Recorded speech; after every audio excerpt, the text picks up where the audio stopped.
ça va prendre quoi pour que quelqu'un à Hockey Canada finisse par dire « Je pense qu'on commence à avoir un problème. Qu'est-ce qu'on va faire pour améliorer notre hockey, pour que nos joueurs soient... » qu'on retrouve cette superbe-là qu'on avait sur la scène internationale, parce qu'il y a des choses qui s'effritent. On a de la misère au niveau supérieur, on a de la difficulté à développer des gardiens. C'est un premier symptôme qu'il y a quelque chose qui ne va pas.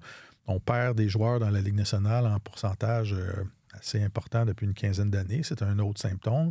Et là, on arrive au championnat mondial où s'affrontent les meilleurs espoirs qui veulent graduer dans la Ligue nationale. Et là, on n'est plus aussi dominant qu'auparavant, où on devient une équipe de milieu de peloton. Qu'est-ce qu'on peut faire pour être meilleur? Et ça, Hockey Canada ne l'a jamais fait. Ouais. Et ça n'a jamais été dans la mentalité. Ça a toujours été, on a le bassin joueur, on va extraire quelque chose, on va changer de sélectionneur, on va changer de... Mais on ne s'est jamais remis en question sur la façon de faire du hockey. Et moi, j'espère juste que ça va peut-être provoquer quelque chose. Et je voyais passer des choses sur les réseaux sociaux hier. Les gens qui disaient, là, ça prend... Ils sont tous à Ottawa, louer une salle, puis faites un sommet tout de suite pour voir qu'est-ce qui ne va pas. C'est peut-être un peu vite, mais il y a des choses qui ne mentent pas. Là. C'est pas normal ce qu'on voit. Ben, peut-être qu'au point... Je comprends tout à fait ce que tu dis. J'endosse ce que tu dis au point de vue structurel, mais même ne serait-ce qu'au point de vue de la création de l'équipe. J'ai l'impression que Équipe Canada a toujours eu la même habitude de développer des équipes comme s'il montait une équipe de la Ligue nationale de hockey qui allait jouer 82 matchs, puis qui allait avoir ses 2 trios offensifs, son trio d'énergie, des gars défensifs, puis que chacun allait avoir un rôle là-dedans. Puis peut-être qu'on arrive à un point où la façon dont les meilleurs joueurs performent, la façon dont les meilleurs joueurs sont développés en ayant, entre autres, une conscience défensive, c'est pas tous les jeunes surdoués en attaque qui ne pensent qu'à l'attaque. Maintenant, il y a eu l'influence des Datsyuk, des Bergeron, a changé. Crosby également, c'est ça. A changé un peu l'opinion de certains joueurs par rapport à leur contribution au sein d'une équipe. Puis le jeu sur 200 pieds est probablement davantage valorisé aujourd'hui. C'est pas de dire, moi, je vais m'occuper de l'attaque, puis mon collègue va s'occuper de la défense. Alors, peut-être qu'il y a lieu de voir si, dans le fond, est-ce qu'on serait pas... ce serait pas mieux d'essayer de mettre sur pied les 12 meilleurs attaquants. Ça paraît bête de le dire comme ça, mais il y avait... Tu regardes... C'était pas optimisé, là. Ouais. Mais c'était vraiment en fonction de chacun dans des rôles, etc. Parce que sinon, si on était allé strictement avec les 12 meilleurs joueurs ou les 13 meilleurs attaquants, dis-je,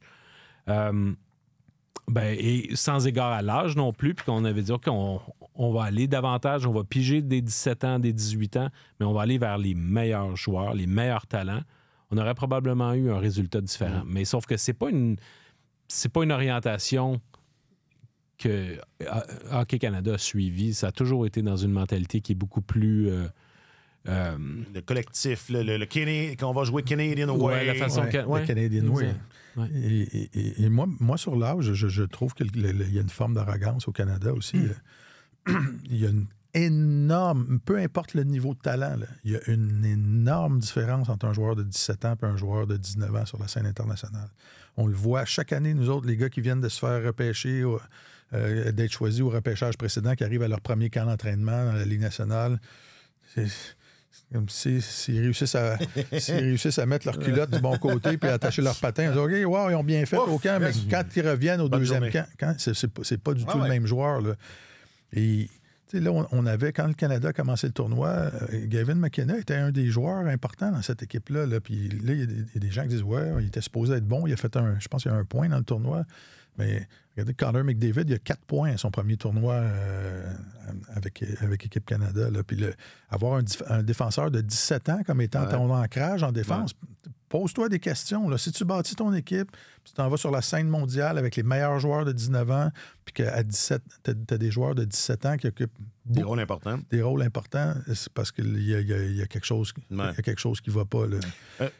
Cela dit, c'est un peu une anomalie cette année. Généralement, c'est difficile de percer cette équipe-là si tu n'as pas 19 ans. Généralement. Souvent à 18 ans, des choix de premier tour très tôt. Là. Puis les 17 ans, habituellement, même quand ils sont ultra talentueux, on les place dans l'alignement, dans un endroit où on dit s'ils vont bien, ça va être un boni, où ils vont être bien entourés. Puis des fois, ça marche. Des fois, ces gars-là produisent davantage. Mais quand ça repose en partie avant de commencer sur ces gars-là, là, tu dis, oh, là, on court peut-être après les problèmes. Est-ce que c'est ça le nouvel ordre mondial à partir de 2025? C'est ça le Canada au hockey junior? C'est des fois... On n'est pas chanceux. On a joué contre la Tchéquie, on n'est pas chanceux.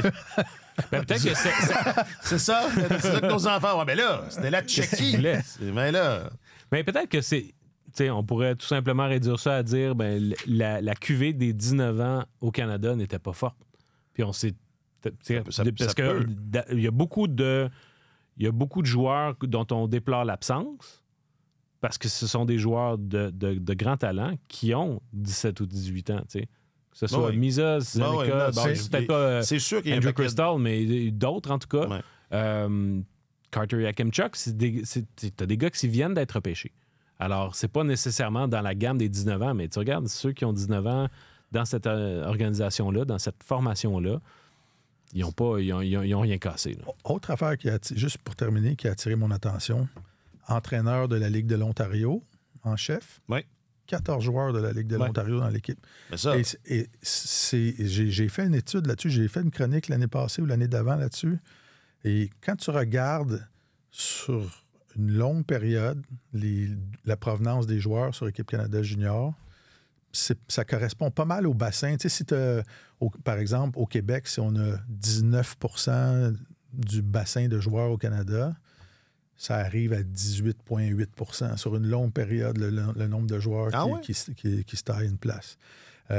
Mais quand tu regardes d'année en année, selon la provenance de l'entraîneur, quand il y a une surreprésentation d'une ligue, 3 fois sur 4, c'est parce que l'entraîneur provient de la même ligue, du groupe de joueurs qui est surreprésenté.